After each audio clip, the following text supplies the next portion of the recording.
Most people think they know where the COVID story begins. They don't. The virus was traced back to this now closed seafood and meat market, but tests have so far failed to isolate a source. Because every time you trace the chain backwards, the starting point moves. As of this morning, there have been 571 cases confirmed by the Chinese government, and 17 people are reported to have died of this new strain of respiratory illness. First it's Wuhan. We're working very closely with China and other countries, and we think it's going to have a very good ending for us, so that I can assure you. Then it's the research, then it's the money. Then it's the system that funded the money. And while researching this story, I noticed something nobody was talking about. If you keep following that chain backwards, it eventually leads to a date nobody associates with COVID at all. September 11th, 2001. And once you see the pattern, a disturbing question emerges. If 9/11 never happened, does COVID? This is the worst public health crisis for a generation. To understand that question, we have to go back to the day that changed America forever, and the man in the shadows, waiting and watching.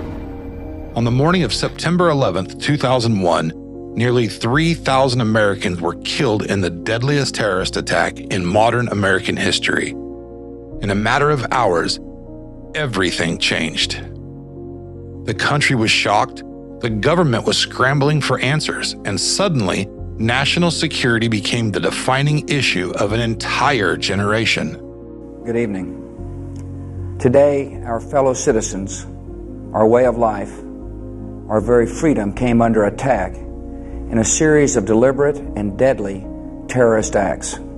Most people remember what came next. The war on terror, the invasions of Afghanistan and Iraq, the creation of the Department of Homeland Security. But while Americans were focused on the attacks themselves, another threat was already beginning to emerge. There was 9/11, and then there was anthrax. Remember the envelopes of poison sent to members of Congress and major news organizations just weeks after the World Trade Center attacks? One that had nothing to do with airplanes. Just weeks after 9/11, letters containing anthrax began arriving at media organizations and government offices across the country. The powder was invisible, the fear was not. 5 people would die, 17 more would be infected. Still, the man in the shadows was watching and waiting. For weeks, Americans watched as hazardous material teams entered buildings, mail facilities shut down, and government officials warned that more biological attacks could be coming. For the first time, millions of Americans were forced to confront a terrifying possibility. What if the next attack didn't come from the sky? What if it came from a pathogen? The fear was immediate, and so was the response. Washington began preparing for a future where biological attacks were no longer science fiction, but a matter of national security. Billions of dollars would soon begin flowing into biodefense programs, pathogen research, high containment laboratories, and new government agencies tasked with preparing for the next biological threat. But years later, investigators would reach a conclusion that made the anthrax story even stranger. The man the FBI ultimately identified as the perpetrator, well, he wasn't a foreign terrorist. He was a scientist working inside America's own biodefense establishment. Last week, the Army scientist that investigators believe was responsible for those attacks, Dr. Bruce Ivins, committed suicide. And while we'll never know for sure why a man who was supposed to stop bioterrorism might have engaged in it himself, the New York Times reports that he may have just been trying to draw attention to his field and draw more money for his research. If that was his plan, in a sick way, it's begun to work. Billions have been spent on developing and stockpiling vaccines. Yeah, I had to read that sentence twice, because if it was true, it meant the event that helped launch America's biodefense expansion wasn't linked to a foreign enemy at all. It was linked to someone already inside the system. And whether the conclusion was right or wrong, one thing is undeniable. The anthrax attacks helped launch one of the largest biodefense expansions in American history, an expansion that would eventually fund new research, new institutions, and new partnerships around the world, including some that would become central to this story. The anthrax attacks didn't just terrify America, they changed what America was afraid of. Before 9/11, the United States spent roughly $700 million a year on biodefense. Then the anthrax letters arrived. 1 year later, spending had exploded into the billions. And that was only the beginning. Year after year, more and more money flowed into biodefense, more laboratories, more programs, more research, and yes, more surveillance. By the end of the decade, tens of billions of dollars had been committed to preparing for the next biological threat. Most Americans never even noticed. They were watching the wars, they were watching the headlines, watching history unfold on television. Meanwhile, something else was unfolding in the background. Now, the man in the shadows, well, he began to step forward. A vast network of laboratories, universities, government agencies, and research programs was quietly expanding. This wasn't a temporary response. This was the construction of an entirely new system. And like every system, it needed a mission. At first, the mission was simple: stop the next biological attack. But as the years passed, that mission began to evolve. Then I found something strange. In 2005, America was still fighting the war on terror. Iraq dominated the headlines. Afghanistan dominated the headlines. Terrorism dominated the headlines. But while the country was looking in one direction, something else was happening.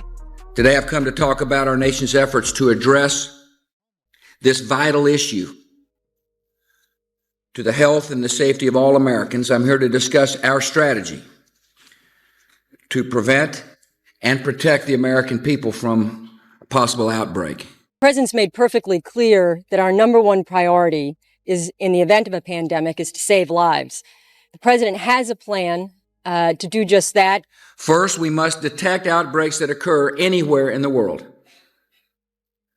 Second, we must protect the American people by stockpiling vaccines and antiviral drugs, and improve our ability to rapidly produce new vaccines against a pandemic strain. Pandemic is unlike other natural disasters. Outbreaks can happen simultaneously in hundreds or even thousands of locations at the same time.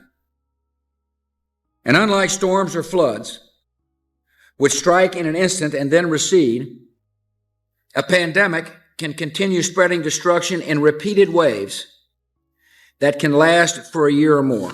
And one day, many lives could be needlessly lost because we failed to act today. At first, I assumed it was an isolated warning. Then, 9 years later, it happened again. This is the deadliest outbreak of Ebola on record. The latest figures from the World Health Organization show more than 1,200 people have been infected in Guinea, Sierra Leone, and Liberia. This time the threat wasn't anthrax. It was Ebola. And in 5 years, it would be something new. For a moment, it felt like the next pandemic had arrived. News coverage exploded. Airport screenings appeared. Images of hazmat suits filled television screens across America. And once again, the response felt familiar. More funding, more preparation, more expansion. Then another warning appeared. Well, to Secretary Burwell, to Francis Collins, Tony Fauci, your teams, to all of you, thanks so much for welcoming me here today. It is wonderful to be back to America's laboratory, and that brings me back to today. This past summer, as Ebola spread in West Africa, I told my team that fighting this disease had to be a national security priority, and a priority across agencies and across our government. Now, much of the progress we've made, and progress we still need to make, depends on funding. This is an expensive enterprise. And that money's running out. We cannot beat Ebola without more funding. And that's why I'm calling on Congress to approve our emergency funding request to fight this disease before they leave for the holidays. Tony and I were fondly reminiscing about SARS and H1N1. There may and likely will come a time in which we have both an airborne disease that is deadly. And in order for us to deal with that effectively, we have to put in place an infrastructure, not just here at home, but globally, that allows us to see it quickly, isolate it quickly, respond to it quickly. Different president, same warning. That's when I stopped looking at the individual events and started looking at the pattern. But the mission itself had begun to quietly change. The goal was no longer simply to respond to the next pandemic. It was to understand it before it happened, to predict it, and eventually to control it. Because if scientists wanted to understand how the next virus might evolve, they first had to learn how to evolve one themselves. And the man in the shadows was about to take the reins. Okay, so the SARS coronavirus outbreak went extinct around 2003, 2004. But is it extinct, or is it still present in bats? And what's the relative threat level of these bat viruses that are SARS-like? Are they dangerous to human health? And so one of the things that we do in the laboratory is called reverse genetics. So coronaviruses have an RNA genome. You can make a DNA copy of that genome and then change it however you want, and then recover the virus in the laboratory. Okay?